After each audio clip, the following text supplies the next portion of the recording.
Bonjour à toutes et à tous, j'espère que vous allez bien. Bienvenue dans cette toute nouvelle vidéo. Une vidéo dans laquelle je vais vous partager mes 5 règles de money management, des règles que j'utilise au quotidien depuis de nombreuses années et qui ont très fortement contribué aux résultats que j'ai obtenus. Mais avant ça, pensez à rejoindre la formation gratuite qui se trouve directement dans la description. Aucune carte de crédit n'est requise et cela va vous permettre de vous initier à l'utilisation du volume profile. Pensez également à mettre un maximum de likes pour cette vidéo, ça fait toujours super plaisir. Posez toutes vos questions directement en commentaire et bien sûr à vous abonner pour ne pas manquer les prochaines vidéos. Et quant à moi, je vous dis à tout de suite, juste après l'intro.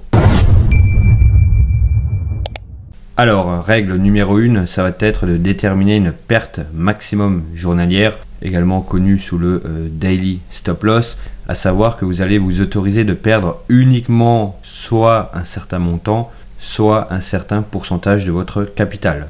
Prenons un exemple chiffré, vous allez vous permettre de perdre par exemple uniquement 1% de votre capital ou alors de perdre uniquement 1000 € de votre capital dans une seule journée de trading.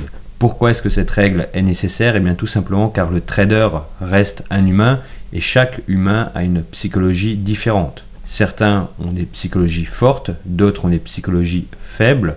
Bien sûr, ça se travaille, mais il est important de pouvoir contrôler sa perte pour ne pas continuer de trader, pour ne pas s'acharner lorsqu'une journée est mauvaise et au risque au final de manger l'intégralité de votre capital. Et votre capital qui, je le rappelle, est votre outil de travail.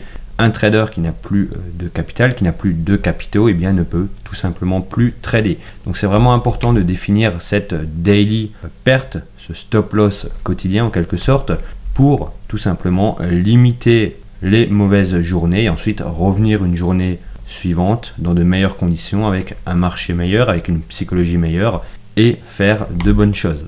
Règle numéro 2, ça va être de définir un gain maximum journalier, donc à l'inverse de la perte maximum journalière, un gain soit d'un point de vue pourcentage, soit d'un point de vue financier, pour tout simplement savoir quand vous arrêtez. Prenons un exemple, vous déterminez qu'à 1,5% de gain, c'est suffisant pour votre journée de trading, vous arrêtez. Si vous déterminez que par exemple 1500 € de gain en une journée c'est suffisant, eh bien vous arrêtez de trader. Pourquoi? Eh bien encore une fois, il y a cet aspect psychologie et souvent l'appel du gain entraîne une réaction en chaîne qui va vous pousser à vouloir faire de plus en plus, aller de plus en plus haut d'un point de vue financier et donc au final de multiplier les opérations et de risquer de tomber sur l'opération fatale, celle qui va manger tous les gains de votre journée. Donc il est important encore une fois de déterminer ce maximum de gains pour une journée, pour une session, pour tout simplement ne pas être entraîné psychologiquement vers en faire toujours plus, encore et encore. Donc ça c'est une règle qui est également très importante et qu'il faut toujours avoir à l'esprit. Règle numéro 3, déterminer un nombre moyen de trades par jour en fonction de votre stratégie. Je m'explique, si par exemple vous avez une stratégie où vous avez en moyenne un trade par jour, eh bien tout simplement votre stop loss daily peut correspondre à une seule position.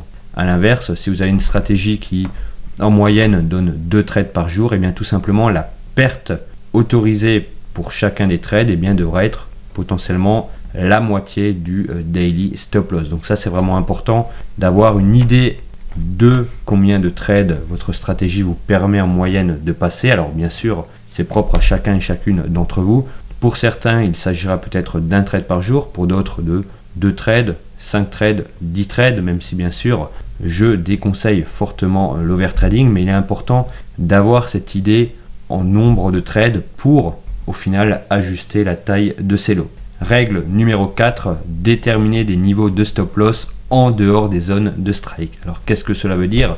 Ça veut dire qu'en général lorsqu'un trader identifie une figure bien précise, eh bien il n'est pas le seul, des milliers voire des millions de traders identifient cette même figure et donc vont placer le stop loss approximativement au même endroit et au final cela va créer des bulles de strike et tout simplement vous aurez plus de chances d'être touché. Alors le mieux pour cela, ça va être de placer son stop loss soit très proche du point d'entrée, soit plus éloigné du point d'entrée, mais en aucun cas de placer le stop loss sur un niveau techniquement cohérent et logique, puisque vous aurez plus de chances de vous faire sortir. Règle numéro 5, déterminer un multi-target pour tout simplement pouvoir être chargé à son maximum dans les premières minutes d'un trade, au moment où le trade est au final le plus pertinent, où il a le plus de chances d'aboutir, et ensuite de se délaisser petit à petit sur les différents take profits pour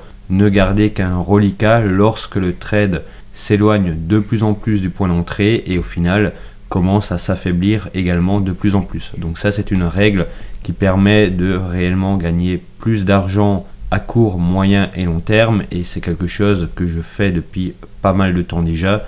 J'en ai vu la différence, d'autres ont également eu la différence en utilisant cette règle. Et encore une fois, ça permet de réduire son risque tout en optimisant son profit financier. Nous arrivons maintenant à la fin de cette vidéo. N'hésitez pas à poser toutes vos questions directement en commentaire, et si vous souhaitez être accompagné, être formé, bénéficier d'une formation complète de qualité professionnelle avec des vidéos, des sessions de coaching individuel, des sessions de coaching de groupe ainsi que d'autres outils et bien plus encore, n'hésitez pas à rejoindre Trader Elite. Je vous souhaite à toutes et à tous une excellente journée, prenez soin de vous et à la prochaine.